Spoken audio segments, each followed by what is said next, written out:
O nosso intestino, pessoal, tem uma parte invisível que a gente não enxerga, que são as bactérias que está presente dentro do nosso intestino. Tem bactérias boas e tem bactérias ruins lá dentro do nosso intestino. Tem que ter um equilíbrio entre essas bactérias. Elas vivem muito bem. Bactérias, fungos, vírus, vive tudo bem, está tudo em ordem. Seria a eubiose, a perfeição, viver em equilíbrio, em harmonia. Bom, só para vocês terem uma noção, se a gente pesar a quantidade de bactéria que a gente tem no nosso intestino, dá 2,5 kg. Olha a quantidade que a gente tem de bactéria no intestino. Muitas pessoas, quando fazem colonoscopia, faz aquele preparo de intestino, né, intestino grosso, que limpa bem o intestino, emagrecem cerca de 2 a 3 quilos pós-preparo, porque elimina uma grande quantidade de bactéria que tem no intestino. Obviamente, algumas pessoas emagrecem até mais porque acabam desidratando. Então pensa comigo, existe uma população viva dentro do nosso intestino, que é fantástico para a nossa saúde. É importante para a nossa saúde essas bactérias. Porque essas bactérias vão causar uma fermentação boa no nosso intestino, vão produzir ácidos graxos de cadeia curta, vão nutrir as nossas células intestinais, os nossos colonócitos, nos protegendo do câncer. Então, quando as coisas vão bem, tudo é perfeito. Essas bactérias vão ajudar na produção de alguns neurotransmissores, como serotonina, dopamina. Só para vocês terem uma noção, 90% da serotonina, que é um hormônio, que é um neurotransmissor que nos dá alegria, felicidades, e que a gente aumenta a serotonina tomando antidepressivo. Então você toma fluoxetina, você toma escitalopram, você toma um monte de remédio para aumentar a serotonina. Você tem que saber que a serotonina é produzida no seu intestino, 90% dela. Dopamina, 50% é produzida no nosso intestino. Quem faz isso? Quem é responsável por isso? A nossa microbiota intestinal. Será que a nossa microbiota está produzindo adequadamente serotonina? Será que está produzindo adequadamente dopamina? Acetilcolina, que é responsável pelo aprendizado, GABA, que nos deixa tranquilo? Na grande maioria das pessoas, não. Porque a grande maioria das pessoas está em disbiose. Existe um desequilíbrio entre a microbiota boa e a ruim. A ruim prevalece. Ora, se a ruim prevalece, você não produz 90% de serotonina. E aí você pode ter um quadro do quê? De tristeza, depressão. E você nem imagina que está relacionado ao seu intestino. Você tem dificuldade de aprendizado, você tem dificuldade de concentração, você nem imagina que é por conta da acetilcolina, que é por conta da dopamina que é produzida no seu intestino. Agora, o que causa esse desbalanço? O que causa essa desbiose? Principalmente a alimentação, pessoal. Alimentação inadequada, certo? Muitas pessoas, é uma dúvida que eu vejo sempre no consultório, no dia a dia, é as pessoas perguntarem para mim, Juliano, se eu usar probióticos, vai resolver a minha vida? Nossa, porque probióticos é bom, eu vi que não sei quem passa probiótico, eu vi uma propaganda disso, daquilo. Eu falo para vocês, seria maravilhoso se isso fosse verdade, mas não é, pessoal. Imagina comigo, se você está alimentando uma microbiota ruim, trilhões de bactérias ruins, se você tomar um probiótico, que no mercado brasileiro vai 20 bilhões, vamos comprar um nos Estados Unidos, 100 bilhões de bactérias. O que é 100 bilhões de bactérias perto de trilhões de bactérias ruins? Nada. Não é isso que vai resolver, tá bom?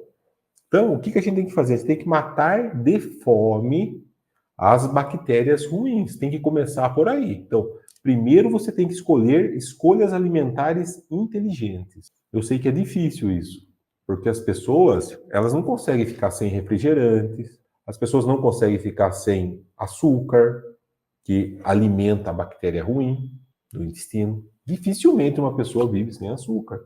A grande maioria das pessoas hoje adoçam um café, comem bolo que, além de ter trigo, tem açúcar. Refrigerantes tem aquela frutose, o alto grau de frutose do refrigerante, super doce, faz um mal danado. Isso aí alimenta bactérias ruins do seu intestino. O trigo, ele tem um alto índice glicêmico. O trigo é mais doce do que o açúcar. E aí as pessoas estão aí, todo mundo come trigo. Todo mundo come trigo. Raramente as pessoas se conscientizam que o trigo faz mal para a saúde. Aí você imagina que um probiótico vai resolver sua vida? Não, né? Você está dando comida para alimentar as bactérias ruins do seu intestino, então elas estão prevalecendo, tá bom? E aí você vai pegar tomar um probiótico? Não, né? Quer dizer, você está colocando um arsenal de armas muito mais potentes do que um simples probiótico. Coitadinho do probiótico chegar perto do seu intestino, porque você está alimentando uma bactéria ruim devido à alimentação inadequada que você está tendo. Isso é importante você entender.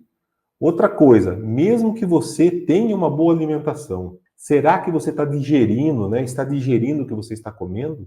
Você coloca, mastiga, coloca no seu estômago, né? A comida chega no seu estômago, vai para o seu intestino. Será que o seu estômago e o seu intestino estão conseguindo absorver o que você come?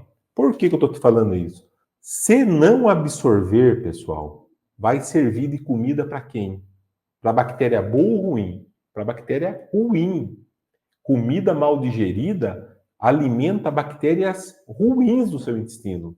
Como é que você faz para melhorar isso? Usando enzimas digestivas. Ah, Juliano, eu moro aqui longe, é difícil para mim arrumar enzimas digestivas. Tem o hábito, então, você que está longe, espremer um limão em cima da sua comida, comer um pedaço de abacaxi, depois que você come, acidifique o que você come para ajudar na digestão da proteína. Ok, pessoal? Isso é importante.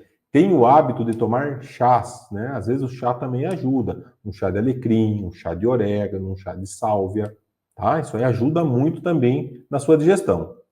Agora, se você quer ser muito específico, você pode fazer um exame de fezes. Esse exame de fezes, chamado coprológico funcional, vai mostrar se você está eliminando pedaço de comida mal digerida. Vai lá, aparece tecido conjuntivo. Opa, isso aí é sinal que você não tem ácido, então você precisa usar cloridrato de betaína. Fibras musculares mal digeridas. Opa, você não está digerindo bem fibras musculares também. Então, além do cloridrato de betaína, você precisa usar protease. Gordura, precisa usar lipase, sais biliares ou oxbile, que é a mesma coisa.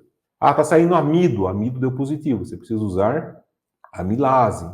Então, o seu médico vai montar para você uma enzima digestiva para que depois de todas as suas refeições você consiga comer e absorver e não jogar fora. Porque não é só jogar fora, é alimentar com esse resíduo que você, com esse resto de comida que você não conseguiu absorver, você está alimentando proteobactérias, por exemplo, que são bactérias gram-negativas. Então elas aumentam, você está dando comida para o inimigo dentro de você. Tá? E a partir do momento que você usa as enzimas digestivas, não sobra comida para essas proteobactérias, elas diminuem, voltam na população normal, no equilíbrio normal. Uma outra coisa importante, quando a gente está nesse desequilíbrio, você está usando enzimas digestivas, agora você diminuiu, você equilibrou. Porém, qual foi o estrago que isso fez na parede do seu intestino, nas suas células intestinais?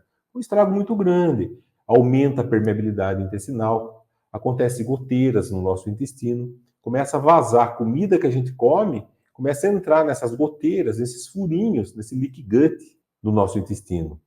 E isso, por trás do nosso intestino, tem um sistema imune. 80% do sistema imune, 80% está no nosso intestino. Então você começa a colocar um baldinho de goteira aqui, outro ali, né? Até que chega uma hora que você desenvolve uma doença autoimune decorrente de uma desbiose, de um desbalanço que você tem na sua microbiota intestinal. Aí você levanta doente um dia, você acha que você ficou doente aquele dia. Você demorou anos para aparecer o nome daquela doença. 5, 10 anos, dependendo da doença autoimune que você desenvolveu.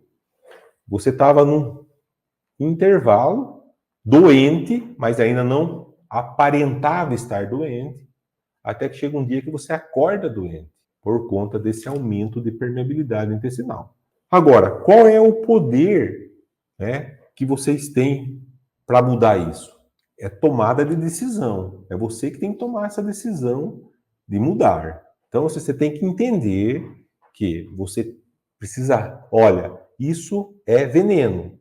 Tá na prateleira do supermercado, mas é veneno. Não estraga. Isso aqui tem trigo, isso aqui tem leite, isso aqui tem açúcar. Eu não vou tomar. Eu sei que isso é veneno.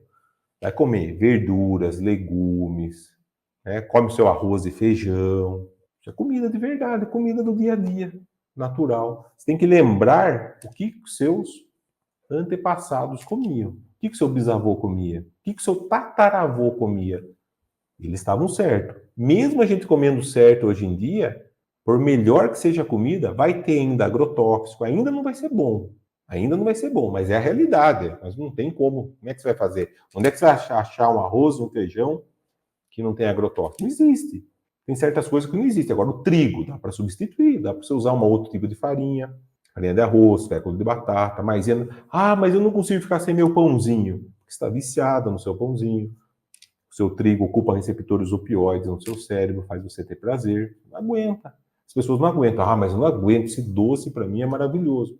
E aí fica num ciclo vicioso, onde a maioria das pessoas estão adoecendo por conta da alimentação inadequada, devido a uma disbiose, né, uma alteração da microbiota intestinal que você está tendo por conta da desinformação. Por isso que eu estou aqui para passar para vocês a verdade. Então, não adianta eu falar, entrar por aqui e sair por aqui. Vocês têm que mudar, tá bom? Amanhã é o dia da mudança. Ah, vou esperar daqui 2 meses, 3 meses, você não muda nunca. Outra coisa importante, pessoal, que mexe com a microbiota intestinal é o cortisol, é o estresse, né? Então, dosem o cortisol de vocês. Quando você for no médico, dosem o cortisol. Se o seu cortisol estiver alto ou estiver muito baixo, está alterando a sua microbiota intestinal, está alterando o seu sistema imune. É importante modular também o estresse. Pratique atividade física, que é uma boa válvula de escape para quem está estressado. É importante emagrecer, tá? Se está com sobrepeso ou obeso, entenda que você precisa emagrecer. Entenda que você tem que fazer escolhas alimentares mais inteligentes. O emagrecimento também, ele está relacionado a uma boa microbiota intestinal, né? Então, o nosso intestino produz um monte de coisas boas quando está equilibrado, que nos dá saciedade, faz a gente não ter compulsão alimentar, tá bom? Então, nosso intestino realmente é o nosso segundo cérebro. Então, é importante a gente equilibrá-lo.